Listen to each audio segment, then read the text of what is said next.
Following a world-ending event in the spread of the memory-erasing poison Shroud, a man discovers a glass house marked "Stay Away."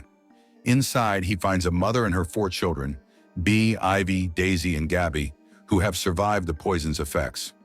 A mother created a self-sustaining environment for her children, protecting them from poisonous gas and providing food through cultivated plants that also purify the air.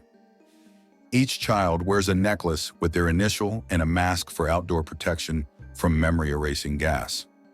Gabby suffers from a condition triggered by a childhood incident involving a lack of a mask, causing him to regress into childlike fear and anxiety when stressed. His family maintains strict house rules, barring strangers and employing a password system, partly due to their search for a missing brother. The girls buried a stranger they encountered. Ivy secretly kept a photograph found on the stranger. Afterwards, the family performed rituals to reinforce their commitment to protecting their family and staying together, symbolized by their decorated glass house. B, guarding the house, encountered an injured stranger who fainted after removing his mask. B disregarded protocol and brought him inside, defying house rules. Daisy defended B's actions, arguing that protecting the injured is also part of their responsibilities.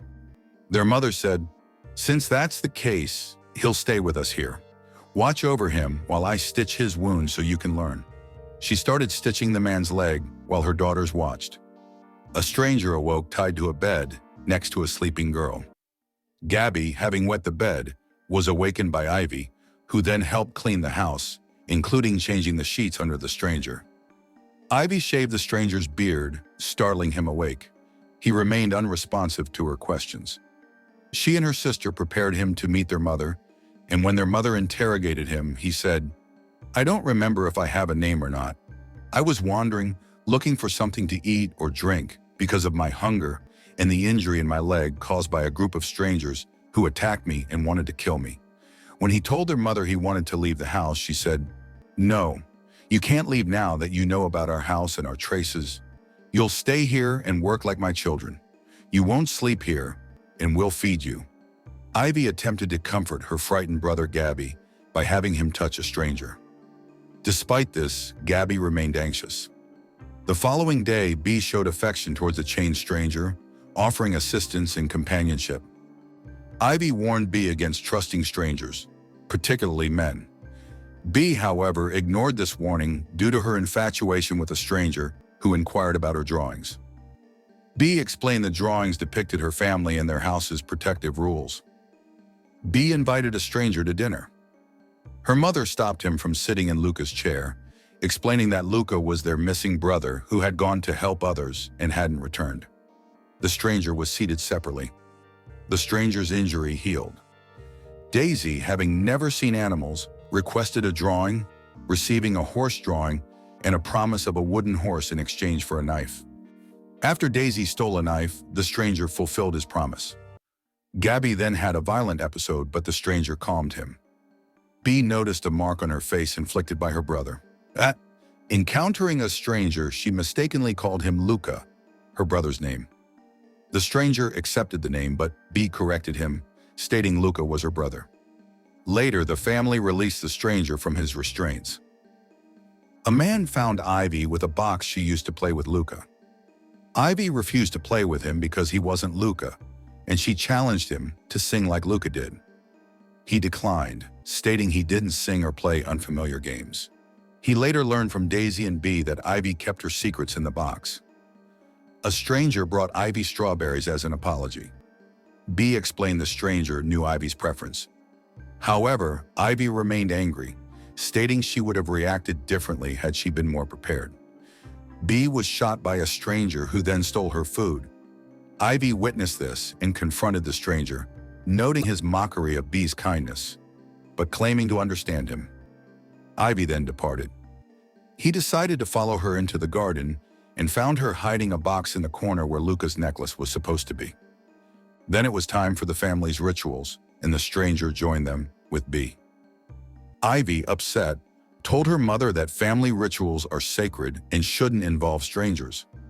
The stranger sought to understand his role as their missing brother, Luca. Ivy accused him of deception, believing he was pretending to be Luca to exploit their memory loss. He countered by claiming he was Luca and that they had stolen his necklace to treat him as a stranger. Ivy and her sisters argued. Bea defended Ivy's actions, claiming she was protecting the family. Ivy countered that Bea's neglect caused their brother Gabby's current predicament. Upset, Ivy left. Ivy skipped dinner and later questioned her mother about why she alone perceived the truth. Her mother responded by urging calm, revealing a long-standing protective role and a plan to expose the truth. Gabby couldn't sleep worrying about his sister Bea being with a stranger whose injury mysteriously healed. Despite this healing, their mother remained distrustful. Bea's happiness at her pregnancy was short-lived. Her mother forced her to choose between the baby and the stranger, leading to an argument and Bea's departure. Gabby experienced a second episode requiring immediate attention, prompting Ivy to pursue him. A stranger intervened, returning Gabby safely and comforting Ivy. Ivy, blaming herself, revealed her pregnancy and a conflict with her mother. The stranger offered support, promising to resolve the family conflict. Ivy, unable to sleep, discovered the stranger was also awake. The stranger questioned her constant worry about her brother's condition, suggesting fate would determine his outcome regardless of her actions. Ivy responded that her worry stemmed from her love and fear for her brother. A stranger told Gabby that his sister didn't love him, causing Gabby to become violent and break a glass.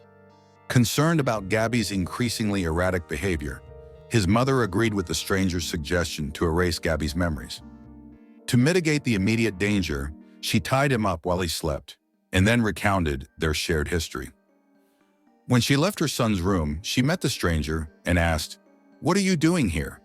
He said, "Why don't you call me by my name?" She said, "What's your name?" He said, "Luca." She said, "No mother forgets her son, even if she has Alzheimer's. And you're not my son, you deceiver." The stranger grabbed her and choked her, saying, "Don't worry about your family. I'll take care of them after you." Then he hit her on the head and killed her.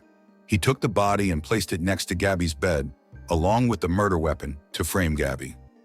Gabby was horrified to find his mother dead and was immediately accused of murder by a stranger. This happened as the girls arrived, and they initially believed Gabby had killed their mother during an episode. However, Ivy and Bea doubted Gabby's guilt and sought alternative explanations. A stranger poisoned Gabby, telling her to forget her past for happiness. Daisy grieved her mother's death while Ivy comforted her. Bea's discovery of a flashlight battery triggered a memory of killing Luca years prior and removing her mask to forget the act, ensuring his return was impossible.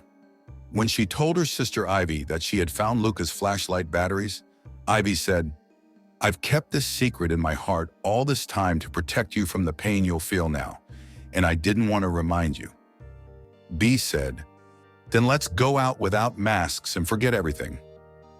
Ivy refused and said, "I don't want to forget the truth and reality of what happened in my life." Bea went out alone, while Ivy was prevented from following her.